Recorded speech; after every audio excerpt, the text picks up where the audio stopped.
Hey, what's going on, everybody? My name is Guy. This is Guy Talk Sports. Appreciate you clicking on the thumbnail. Thanks for checking the video out.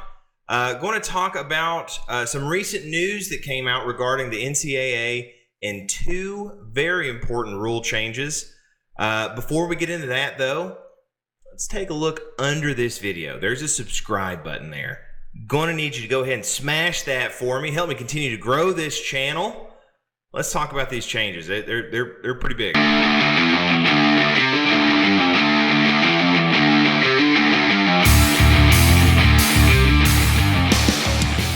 So this article came out yesterday, and it was written by, I apologize if I am mispronouncing this. I'm sure I am. It's Shahan Jayaraja from CBS Sports. Like I said in the opening, some major changes, right, coming to college athletics. First, the NCAA Division I board approved a change that will allow multi-time transfers immediate eligibility for their new school. They're still going to be required to be in good standing with their current university before being able to transfer. It's a big deal. I've always been a huge supporter for anything that helps student athletes. I know one side of the argument is that players just aren't loyal anymore. I've heard that one. I've heard, if they would only just put in some hard work, they could maybe get some playing time and make a difference for the team.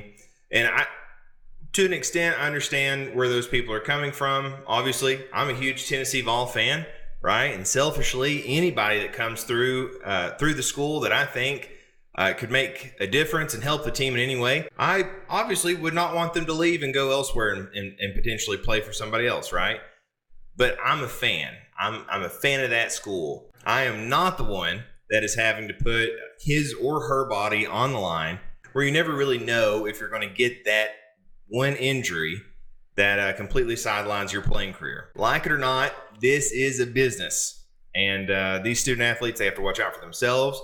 Because frankly, there have been many instances in the past where a student athlete gets kind of the short end of the stick and nobody's there to come in and save them, right? So, for instance, if a situation goes bad and say the student athlete gets kind of left behind on a depth chart or something like that, and they see at another school that they can play potentially immediately, therefore bolstering their chances of being seen and increasing the odds of going pro, then they should have every right to go there, right? If I take a job somewhere and it turns out that the place or the money or the people just aren't right, I have every right to get a job somewhere else. That's one of the awesome things about this country, right? And if that new place that I pick turns out it's not right either, I can go anywhere I want. I can apply anywhere else I want. Now, I do think that everybody's had that situation where the grass is not always greener, right, at some point in their lives. But it should be left up to the student athlete to find that out if they want to go somewhere else. It should be left up to them to decide these things, not the NCAA, not the universities. So I'm really happy to see this rule change.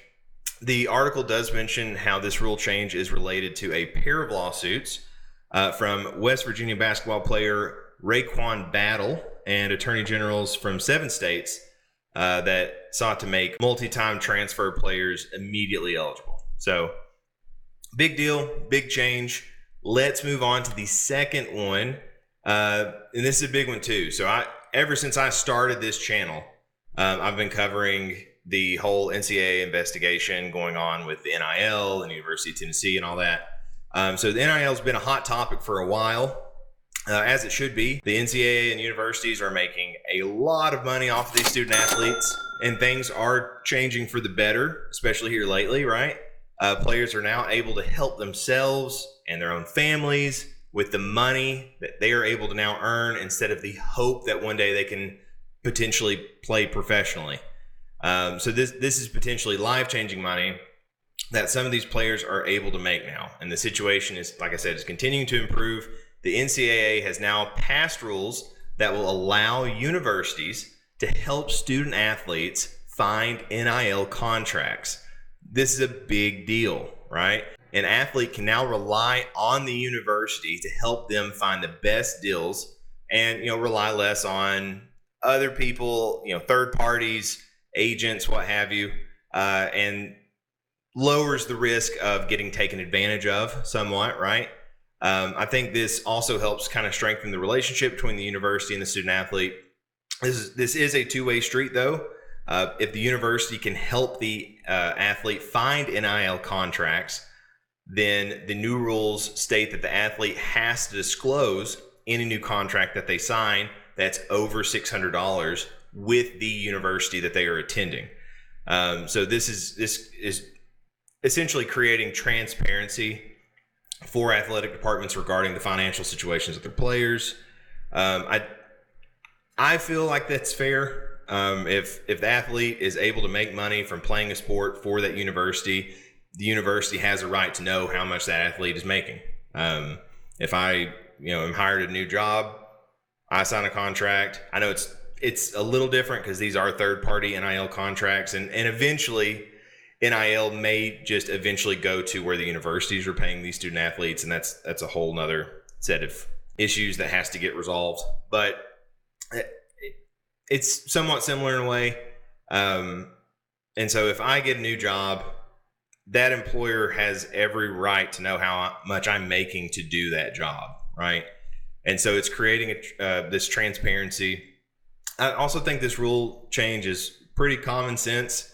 If I'm choosing a university, why shouldn't that university be able to help me with anything regarding NIL?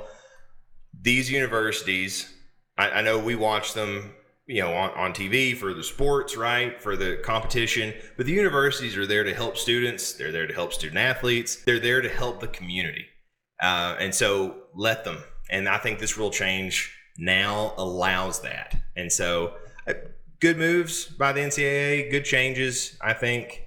That's all I got for this one. Just wanted to make this update on on these big changes here. Thank you so much for checking this video out. I appreciate it. Thanks for watching. If you made it this far, good for you. If you don't mind, drop a comment down below. How do you feel about these new rule changes? Go ahead, hit that like button for me. Really helps me out there. And then finally, once again, underneath here, there's a subscribe button. Smash that for me. Help me continue to grow this channel. Thank you so much once again. Go Vols. We'll see you next time.